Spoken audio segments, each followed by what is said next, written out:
Hi, welcome to Gloria's Gab Live. It's so great to have you tuning in today. I have a wonderful guest, Minerva Salles.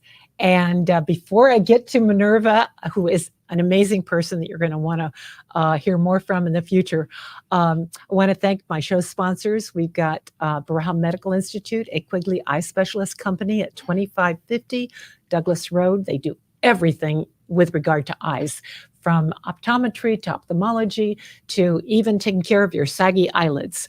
Dr. Braha is great at that kind of plastic surgery. Also, my other is everybody's favorite, South Florida PBS. And they just had a great program this week. Dr. Fauci and a bunch of experts from around the United States talking about the different COVID variants and how, and just answering people's questions. And I thought I knew a lot, but I tuned in and picked up a lot of great tips. So Minerva, I got to tell you about Minerva. Minerva is a visionary. She's like one of the most passionate people I've ever met. She's a multicultural leader with 15 years of multimedia experience working with USA and Latin America. She helps bridge cultural gaps and language barriers for companies that want to gain, I wrote this down, I copied this, exposure and knowledge across the media platforms for opportunities to increase brand awareness in the U.S. Before starting her agency, she worked as an independent producer and on-air contributor for ABC's digital cable channel, ABC News Now. And she's also developed audiovisual news packages for distinguished ABC News programs.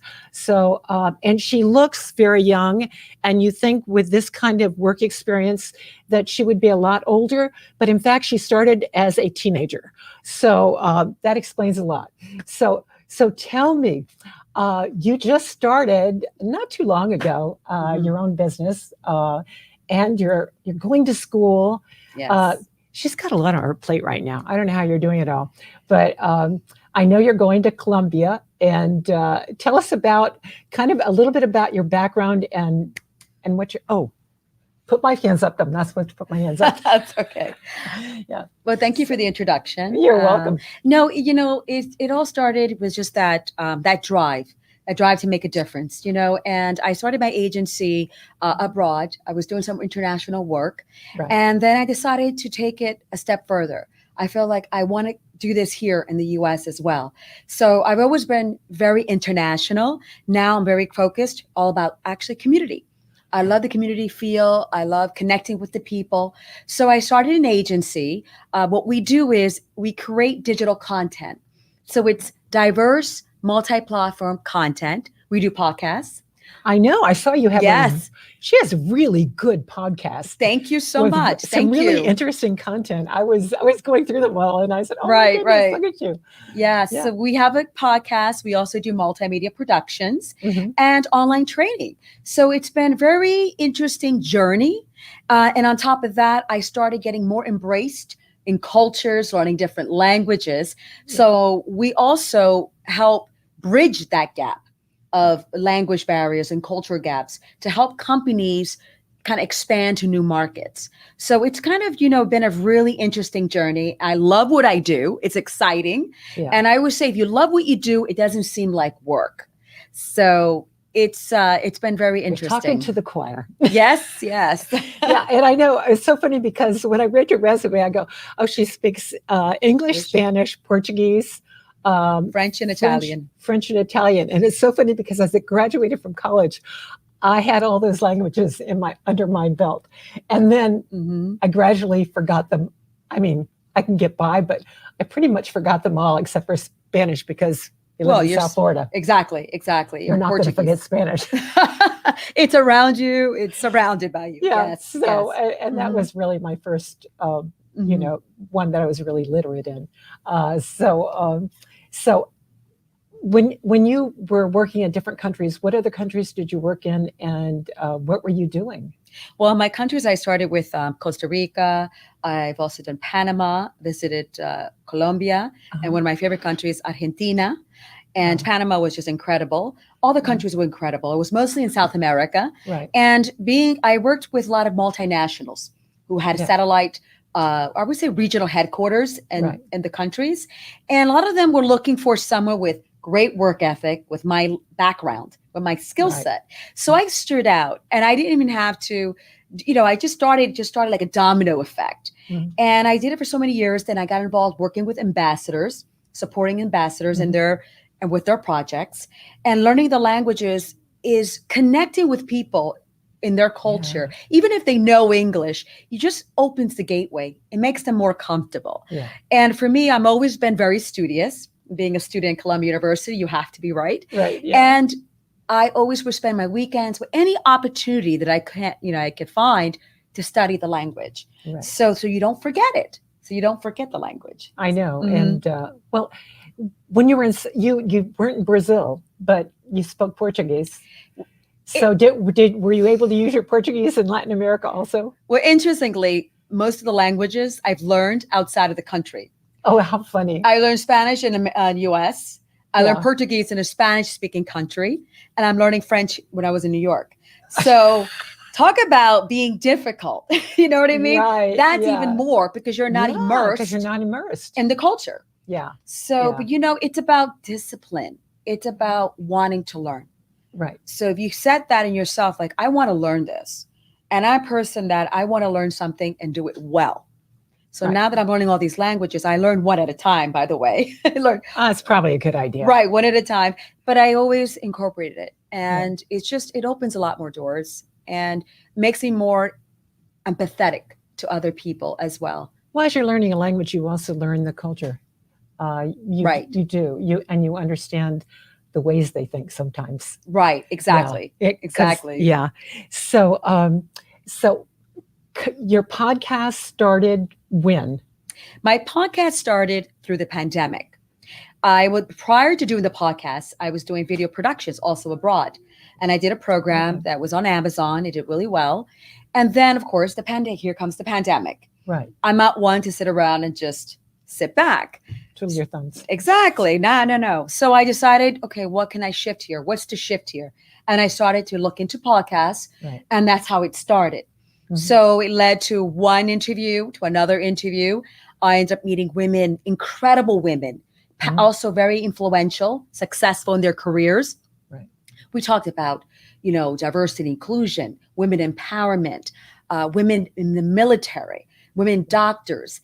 And it just grew so much. Then, interestingly enough, men were tuning in. So then I said, okay, wait a minute. I need to listen to these men as well. So now we do men and women. So it just started little by little. But it's about, what I do is I dig deep and I listen to the personal journeys and the professional careers of influential, successful women and men, and how those stories can inspire others to succeed. Absolutely. During this pandemic, a lot of us have this fear. There's so much uncertainty. And when you listen to other people, that you think, wow, if she can do it, or if he can do it, so can I. So that's where, kept me saying, I need to continue doing this podcast. Yeah. Mm-hmm. Well, yes. When I started looking at all the different, topics, you cover a lot of ground. Yes. So, and it's obvious that you do the homework and you get that background to be able to talk about it intelligently. So I applaud you for that. Thank you. So, by the way, Minerva is a new member of the Rotary Club of Coral Gables. So we're going to put all her expertise to work, I'm sure. Yes, I'm sure. But she has no free time because she's on the weekends. She's studying. Yes. So you're getting your master's in public administration with concentration on communications and it's a concentration in management and innovation, right, with a specialization in technology, media, and communications.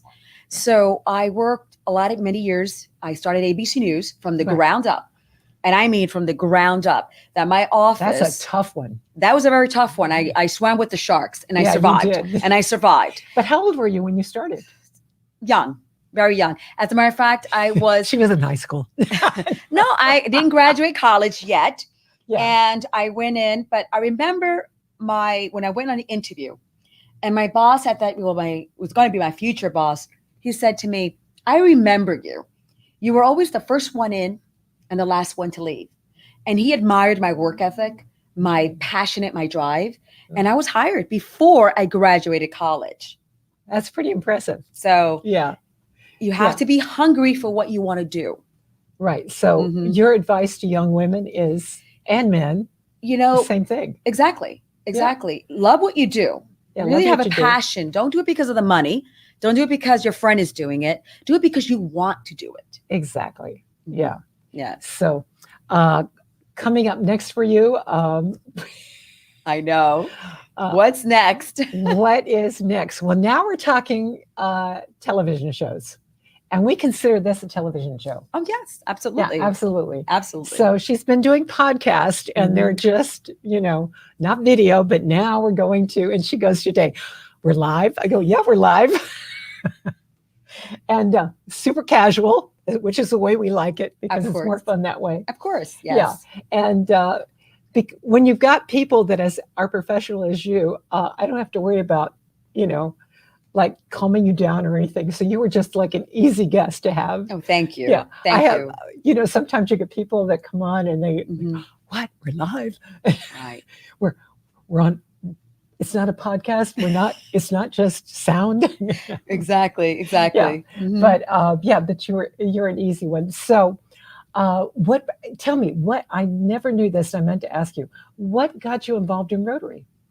Well, in my school is Master of Public Administration. Right. And it's the School of International Public Affairs, one of the top schools in the country.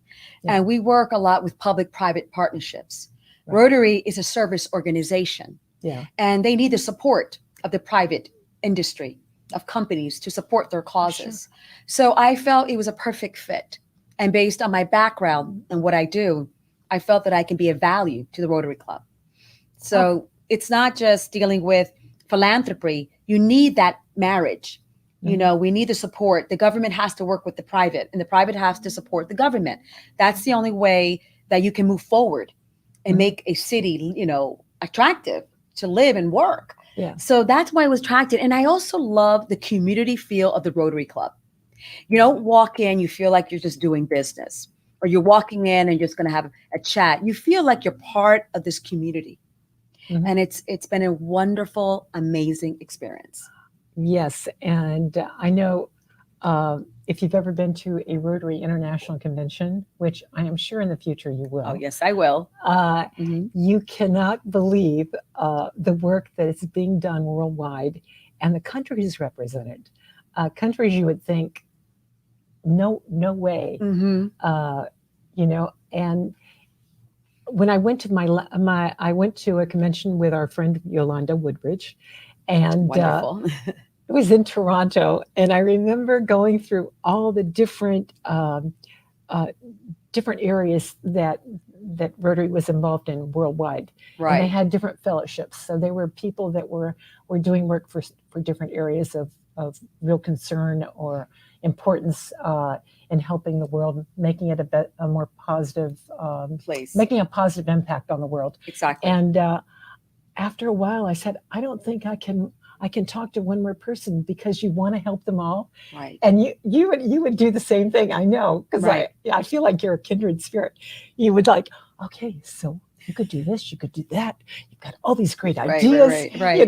And I'm telling you, when you go to your first one, you're going to say, oh my God, Gloria's right. She was absolutely right. Right. Yeah. Mm-hmm. But unfortunately, last year we couldn't have it. We had to go, we had to Zoom it. And and with our Rotary Club, we're meeting twice a month in person. Right. The second and fourth at the Hyatt. So people that are interested absolutely in actually serving the community, which is important. It's a great organization. Mm-hmm. And so we do work locally, but also globally, and we're eradicating polio worldwide. And incredible. If polio can be eradicated, so can COVID, right? Yes. Yeah. It has to be. How has that affected your family, your business, people have you? Well, I would say one thing that I believe, especially coming from the world of media, is, we always have to be abreast of the current trends, but also abreast of what's happening, what's going to happen, what's coming. Mhm. So I was always a visionary. When I started ABC News, I ended up working not in the broadcast, in a technology department. Right. And I remember everyone said, "Oh, tech." And I was like, "Do I want to work with tech? Do I want to be in this production?" And I remember there was a man from Japan, and he used to call me Mini-san because he couldn't say Mini. He called me Mini-san. And he's like, "You don't want to be over there. You want to be here with these guys." Like in his, and I just looked at him and something inside me said, "This is the future." Mhm. And I stood by it. And then with the COVID, before all this happened, I'm digital media. Now Yeah, everybody you're wants to there. be digital media. So to me, I expanded, I'm growing, and it's just been amazing. Amazing. Yeah. Mhm. Well, I think we did the same thing at the newspaper. Right. I would think that my producers Mhm.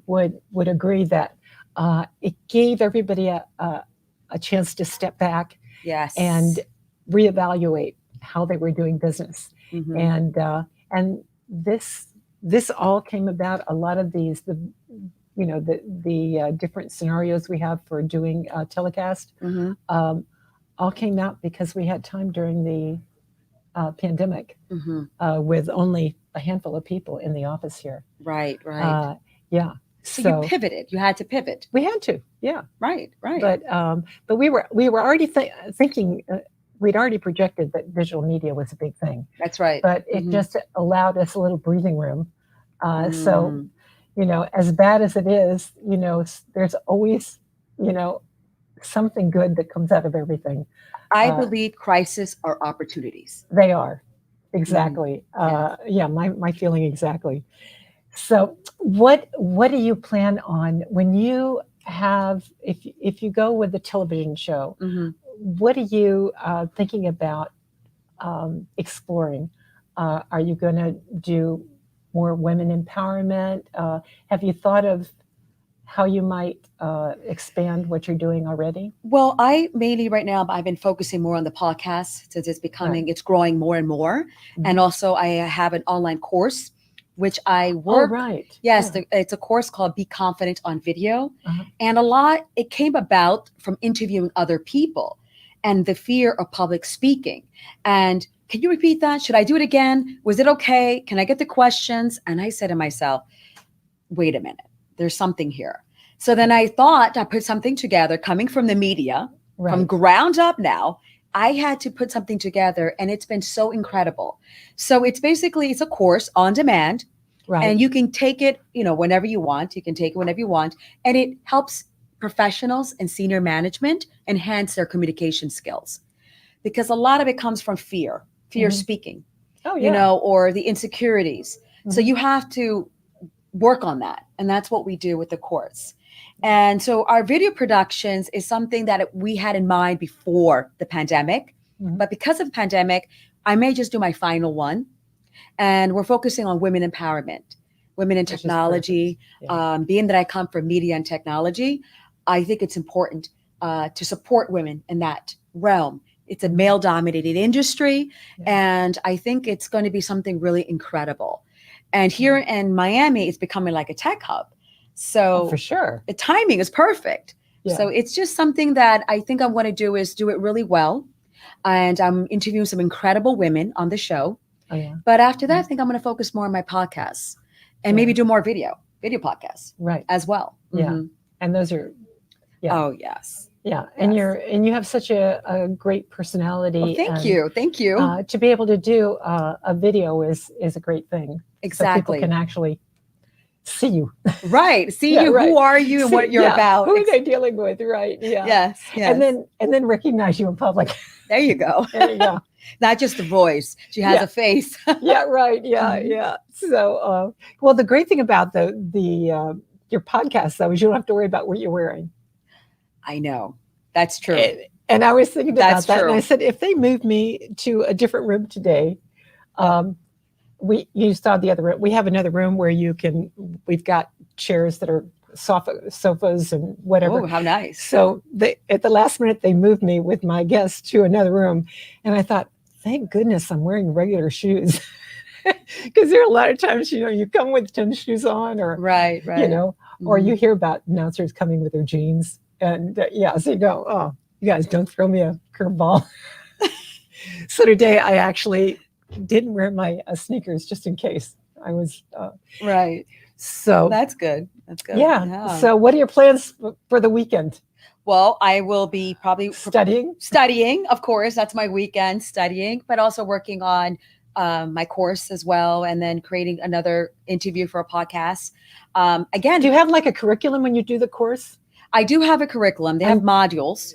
Oh, they're separate people modules. Download them? Or? Well, it's on demand. Okay. So we're going to be launching it right now in September. And do you charge for it? We do charge for it. I mean, it's a lot of work. There's a lot, as you know, preparing for an interview or doing a show is a lot of work. Sure. You know, before the show, you should get paid. During the show, and after. So what I do is I break it down for people. You know, I break it down for who wants to take it, and also I provide a guideline, so as a reference guide. Right. So it will be available in September next month. Right. And I think it's just going to be important because communication is everything. Yes. And no matter, it's not just what you say, it's how you say it. Right. So that's what we talk on different topics, on certain skills.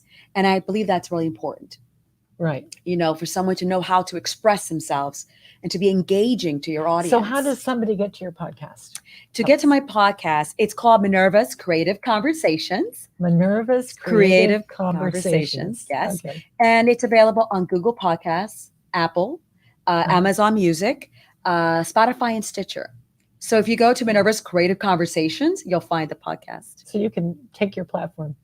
There you go. Pick a platform. Oh my gosh, that's great. Yes. Yeah.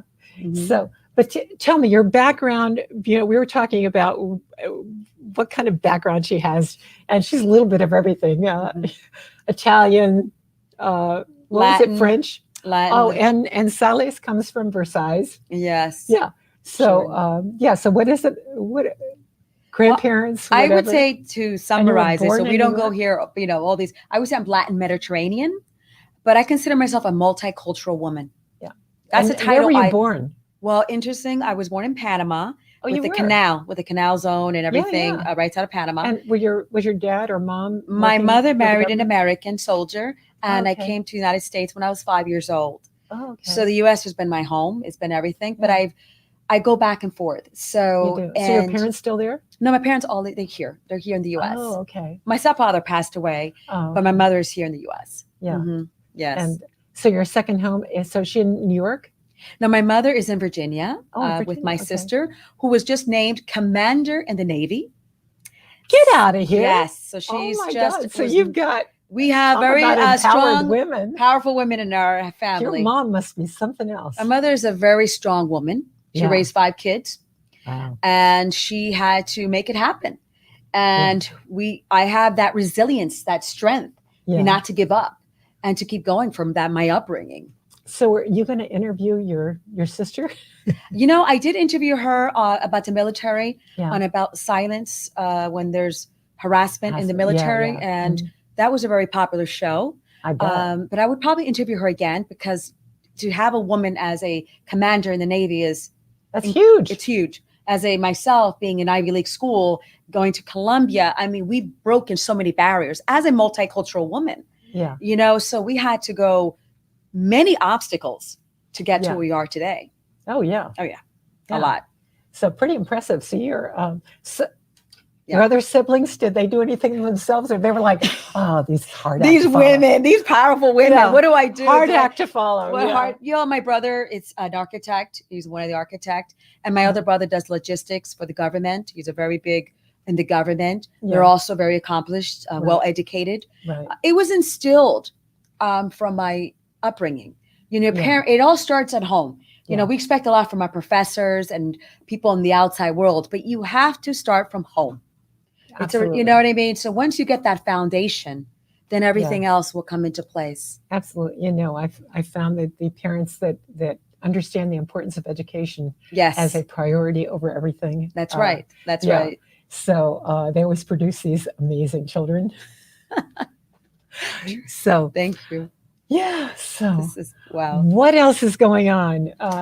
We're in Rotary together. So our Rotary had to postpone our chili cook-off. No, it cannot be. Heartbroken. Devastated. No, it's not. So if anybody's listening that was a sponsor or that was going to be a chef. We're going to reschedule it for February.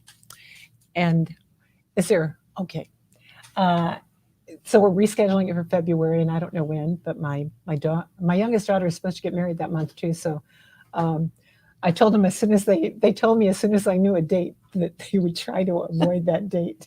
It's really a shame that it happened, but I feel that the people who are dedicated to attending, they will come, and it's an incredible event, and there's so much work that the Rotarians, and this is a service organization, volunteer work. Yeah. And so we just have to, hope for the best. Well, I remember the Coral Gables Women's Club, and we do a Gringo Bingo at Clutch Burger once a month. Right. And a lot of times we end up doing things through supporting different things through the Rotary Club. And with Enrico Manis with Haiti, we did a goat project. And so next, because poor Haiti, how they've been devastated time after time, but this time our September 7th, our Gringo Bingo at Clutch Burger, half of the money is going to different charities of the Women's Club, and then the other half is being split between Shelter Box and Echo Works, and both of whom are doing on hands on the ground in Haiti. Mm-hmm. And the great thing is, if you remember at our Rotary meeting, we've got matching dollars for those.